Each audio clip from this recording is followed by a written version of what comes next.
students. This is your chapter number 15, which is the last chapter of standard 7.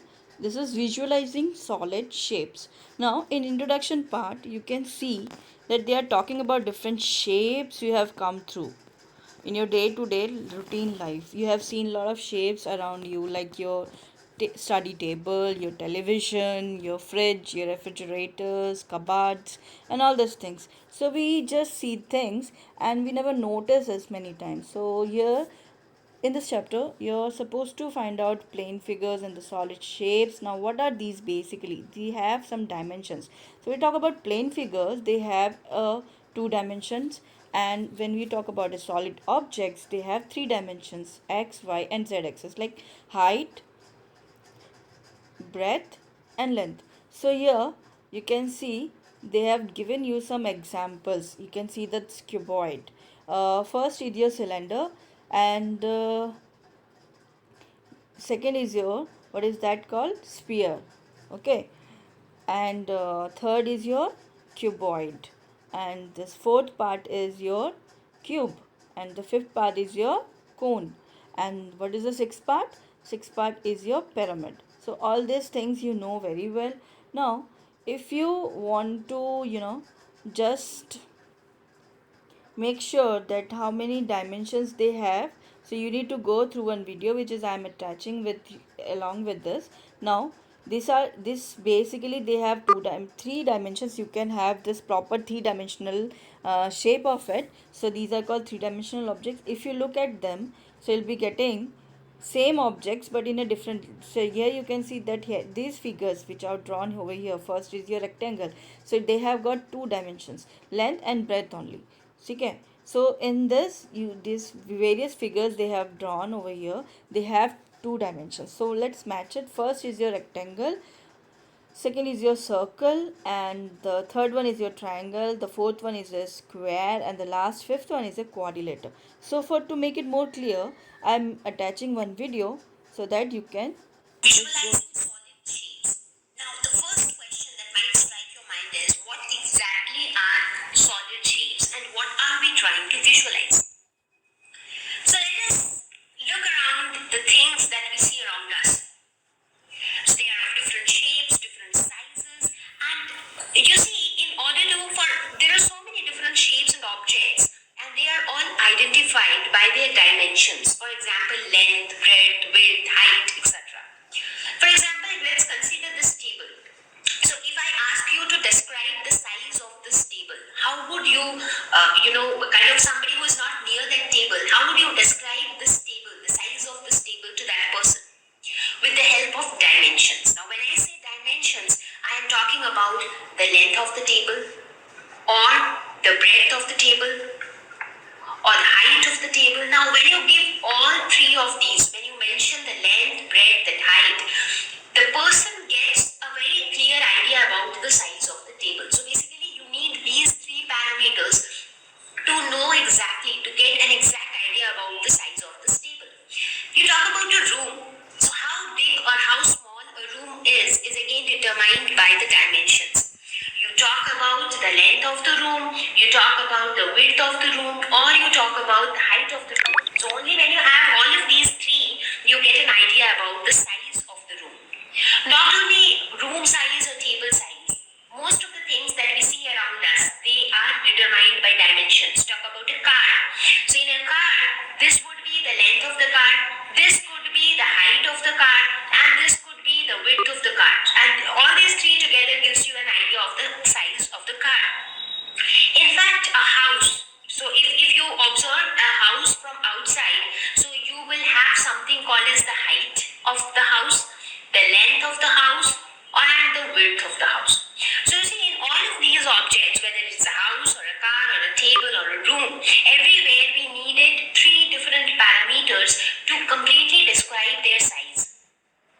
So all of these objects are example of three-dimensional objects because we need three dimensions to completely describe them.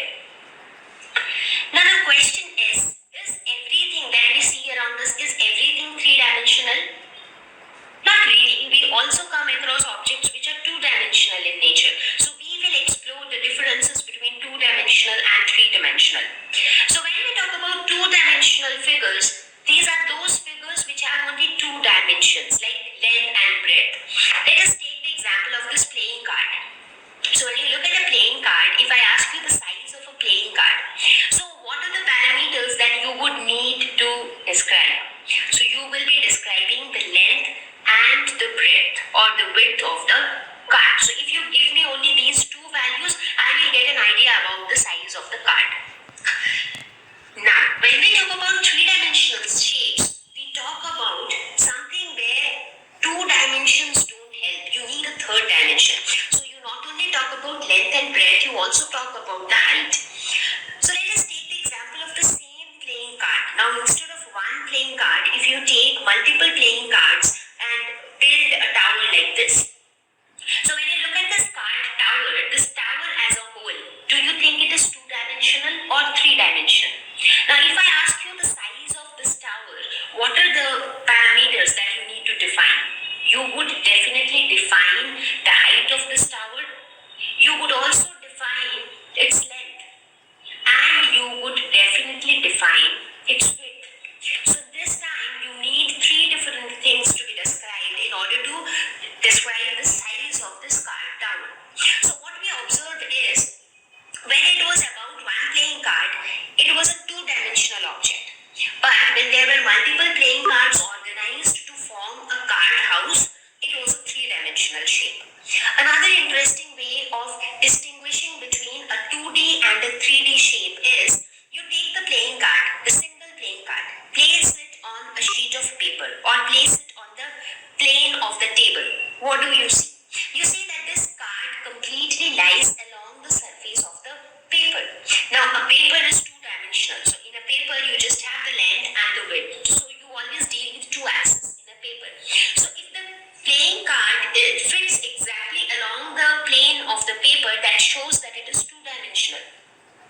But if you take this house, the card house which we have built, if we place it on a sheet of paper, so do you think that it will lie along the plane of the paper? No. It will be kind of protruding over the paper. That means there is this extra dimension which has come into picture. That is the height of this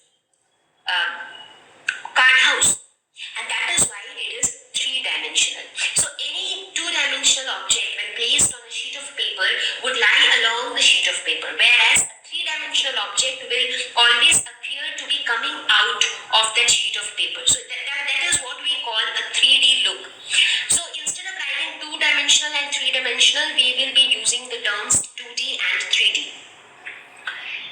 So here in this slide, there is another interesting thing that we have observed, that whenever you look at any three-dimensional shape, that three-dimensional shape is actually made up of two-dimensional figures. Like here, the card house, which was three-dimensional, was actually made up of two-dimensional playing cards. Thank you. Please visit. So I hope you have enjoyed and understand what the video is saying. Let me make it more precise for you. So if you put this rectangle, if you draw a simple, suppose this is a rectangle and you consider is a plain card, that playing card you play with your friends. So if you put that card on a table, so you'll get that that object is simply lying on the sheet. And if you take this cuboid, suppose in that of instead of card you put a cuboidal structure or a ball on the table, so that object you can clearly visualize that it is coming, seems like coming out of the paper, what the video was saying. So something 3D dimensions. So if you put this cone or the pyramid on the table or any piece of paper, you will see that this objects are seems like coming out of that paper. But if you put this two-dimensional things on the paper, so nothing will be coming out of that paper or the table. So this is the basic difference between two-dimensional and three-dimensional object.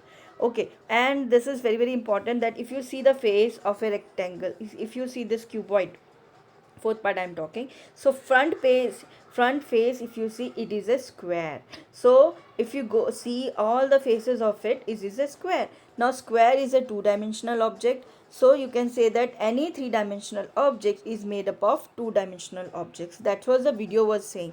I hope it is clear. And If you have any doubt, you can always have my number and you can call me anytime. Okay, and bye for now. Take care of yourself.